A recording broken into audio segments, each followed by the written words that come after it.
Gents, namhlanje ngizonifundisa i-top down analysis ku-Nasdaq. Ngizonibonisa ukuthi sishaya kanjani. So mangabe umusha, igama lami uLouis. I'm a trader.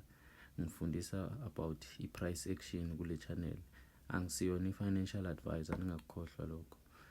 So namhlanje soshaya like a mini top down analysis. Nginibonisa ukuthi ivela kanjani top down analysis. Mangabe you like le content lena, cela usubscribe nisisize sikhule sifike kuyo i-100 subscribers at least. So lana bengibona i-bullish fair value gap. Ngizoqala i-top down analysis in a few minutes, so I was just showing you what I see right here. So la phezulu ngi-expect ukuthi price iye phezulu, i-trade above leya bearish fair value gap le lapha. Nethola immediately my trader above yona, then ngizoconclude ukuthi siya phezulu. Nethola. So into engiyibonayo lana ukuthi i-price ile yashaya like a mini market structure shift. So into engifuna ukuyibona ukuthi i-trader above leya level leya 23023 ne. So into engiyibhekile la, immediately i-price mayiqeda ukutrader above that level, ngiyazi izotrita le fair value gap le phansi kwayo as inversion fair value gap. Yeah, before I get into a top down analysis, guys, I want to tell you what I'm about. So in a group where I share my trades, so you can find the link in the description. Then I have a mentorship that you can join. You can find the link in the description to my Telegram. Then DM khona lapha bese sokhuluma ukuthi singapusha kanjani. And soon khona something that I'm planning to do for you guys. So I want to trade with you live. Yeah, so that's what I'm going to do. So let's trade live from next month. So mangabe ufuna ukujoina, DM me via Telegram or ungisendele message ku WhatsApp, then I'll get back to you. So mangabe uyabona la, we already took out in a buy side liquidity level ngikhuluma ngayo.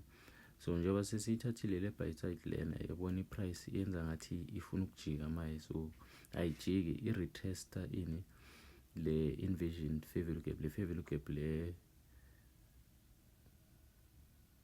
we bearish. So now it's gonna give us a bullish move. So niyabona iyabonisa ukuthi ifuna kuya phezulu imarket, nayithola. So yiwo lama signs lawa ekunikeza wona, akunikeza conclusion ukuthi okay, namhlanje ngizobhaya nayo imarket, namhlanje ngizosela nayo. So manabheka la, le is short term buy side liquidity that was formed, and i-price ithe mayiqeda ukuyithatha leyo short term buy side yasicreatela le order block le engimakhayo manje la. So le order block le, i-price mayizotrader above yona, so uyazi ukuthi okay, we are still in a bullish market, right? So mangabheka kahle futhi currently i-price creator ama-equal highs. Lento leyo iyasitshela or iyasichazela kabanzi ukuthi i-price vele iyafuna kuya phezulu, hence i-generator i-liquidity phezulu, nethola. So izofuna ukuyoyithatha leyo liquidity leyo, nethola. So lawa siwabiza ngama equal highs, these highs right here, these are equal highs. So ngathanda ukubona imarket iwathatha lama equal highs. So mangabe nayithanda i-content ekayo, guys, cela nisubscribe and help us grow. So ukusubscribe kwenu kuzongisiza ukuthi nami ngishaye more video like this. So now top down analysis starts. So sizoya ku 3 month chart, check ukuthi price yenzani. So manje ngayibheka inayibona extremely bullish, so it's creating ama higher highs, higher lows. Overall market is buying, guys, ne. So then sizoya ku daily time frame, siyobheka like a draw on liquidity, but asitholanga next lapha. So sizoya ku 1 hour, so siyayibona i-draw on liquidity lapha. Then sizoya ku 5 minutes, ku 5 minutes sizobheka ama points of entry la singangena khona i-market isbuy nayo. So siyabona i-price ile yatesta that inversion fair value gap le lapha phansi. Now ne-order block le ayicreator. Then sizoya ku-1 minute if asitholanga next ku-5 minutes. So manje sesiku-1 minute. So la ku-1 minute into esizoyilindela ukuyibona ukuthi i-price isigaye maybe i-fair gap if ayibuyeli kuleya order block le lapha phansi le esiyithole ku-5 minutes nayithola. So into engibhekile nayo ile point of interest, i-fair value gap leya. So ngiyacabanga ukuthi i-price ingaba higher from le fair value gap le nayithola. So this was an opportunity for us to enter a trade from lapha. But then I didn't enter a trade on this one. I was just making this video for you guys. So mangabe ungenile bozofaka stop loss kuleya low leya, then utarget i-buy side lapha phezulu leya low leya. Ungabuyisela i-video emuva to see which low I'm talking about. Ngiveze nge-arrow nayithola. So maso la so utholile setup yakho, uya execute, faka stop loss, faka i-target, then uyalinda ukubona ukuthi i-price izoyenza nalento le oyi-anticipate. Angazi niyabona guys ukuthi I predicted this even before it happened. So this little uyibona vele ibhaya iyalapha phezulu. I do see these moves and I can help you see these moves if you want me to. And then njengoba bengisasho, if you need to know more about what I do, I have mentorship via Telegram.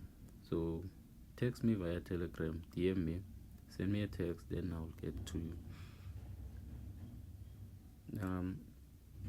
I don't sell signals, but I do give out signals to my mentees.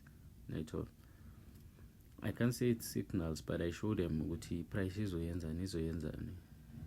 It's not signals. I'm just teaching them how to read price the way naming reader and price. Nayibona didn't it works, guys. ICT, that's all I can say. Inner cycle trader. So yeah, it is interesting to be able to read price action like this and to take advantage of it.